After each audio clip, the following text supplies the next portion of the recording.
మహబూబాబాద్ జిల్లా కేంద్రంలోని అంబేద్కర్ సెంటర్లో సిపిఐ పార్టీ నేతలు నిరసన దిగారు. సుప్రీంకోర్టు ప్రధాన న్యాయమూర్తి బిఆర్ గవాయ్పై జరిగిన దాడి యత్నాన్ని నిరసిస్తూ ఆందోళన కార్యక్రమం చేపట్టారు.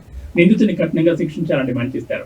అనంతరం సిపిఐ జిల్లా కార్యదర్శి విజయసారథి మాట్లాడుతూ సుప్రీంకోర్టు ప్రధాన న్యాయమూర్తిపై దాడికి ప్రయత్నించడం దారుణమన్నారు. ఈ ఘటనను తీవ్రంగా ఖండిస్తున్నామన్న ఆయన రాజ్యాంగం మీద భారత అత్యున్నత న్యాయస్థానంపై జరిగిన దాడిగా ప్రకటించారన్నారు.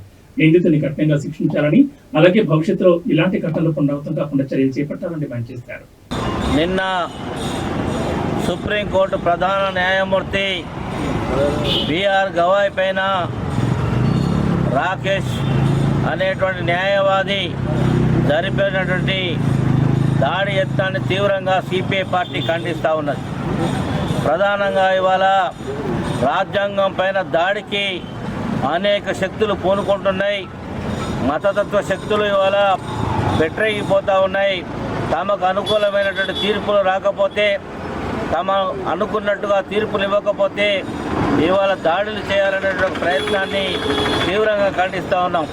రాజ్యాంగాన్ని ప్రమాదంలో పడివేసేటువంటి ప్రయత్నాలు గత 12 ఏళ్లుగా ఈ దేశంలో మనల్ని పరిపాలిస్తున్నటువంటి పాలకులు చేస్తూ ఉన్నారు.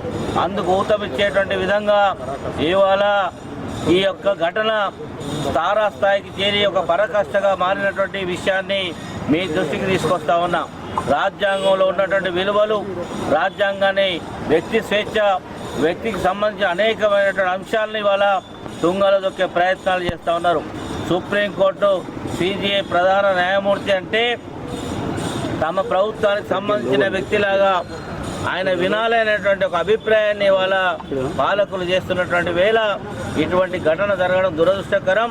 తక్షణమే అతన్ని కఠినంగా శిక్షించాలని డిమాండ్ చేస్తూ ఉన్నాం.